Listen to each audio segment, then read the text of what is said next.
s'en va voir s'appelle le No Show du collectif Nous sommes ici et du théâtre du Bunker et aborde quelques tabous artistiques, dont celui de l'argent. À quoi t'attends-tu ce soir?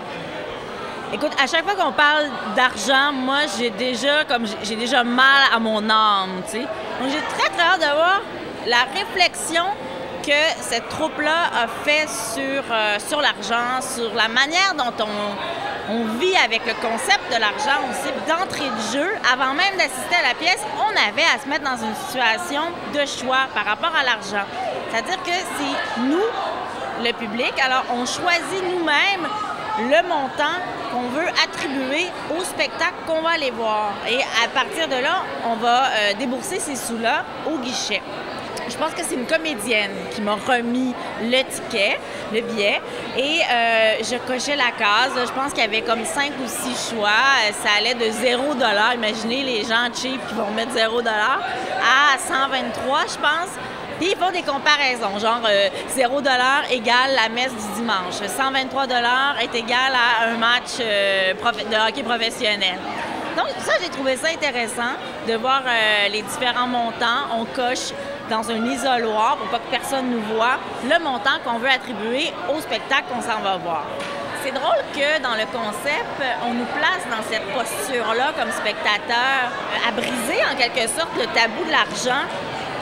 Puis aussi, en même temps, de ne pas le briser totalement parce qu'on le cache. On cache le montant qu'on attribue au spectacle qu'on s'en va voir. Donc, on est, avant même d'assister à la représentation, on est déjà dans l'ambiance.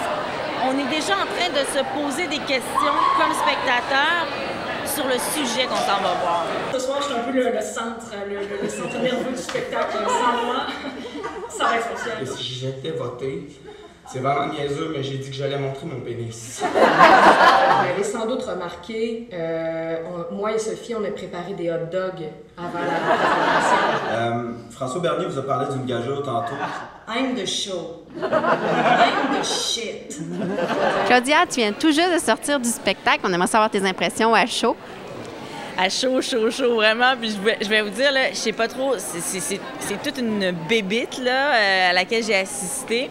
Je sais pas trop par quel bout prendre ça, comme ça. Là. Vraiment, je sors du spectacle. Mais ce que je peux commencer par vous dire, c'est qu'ils étaient 7 au départ, donc la Compagnie de Québec et la Compagnie de Montréal. Par contre, étant donné qu'au total, avec l'argent qu'on a donné, parce qu'on a tous choisi un peu le montant qu'on allait payer pour le spectacle, au final, après avoir payé la billetterie, les techniciens, blablabla et patati et patata, c'est pas grand-chose qu'ils allaient amasser. Donc, ils ont été obligés de couper des comédiens. Et nous, membres du public, les spectateurs, on a choisi nous-mêmes qui on voulait garder. Et ce qui est encore plus triste dans cette affaire-là, c'est que ces comédiens-là, on sait, couchent dans des tentes sur le terrain, ils se nourrissent de hot dogs. Bref, c'est une bébite particulière que cette pièce-là parce qu'elle nous montre à quel point l'argent, le rapport entre l'acteur de théâtre, l'acteur de télé, mais surtout l'acteur de théâtre avec l'argent.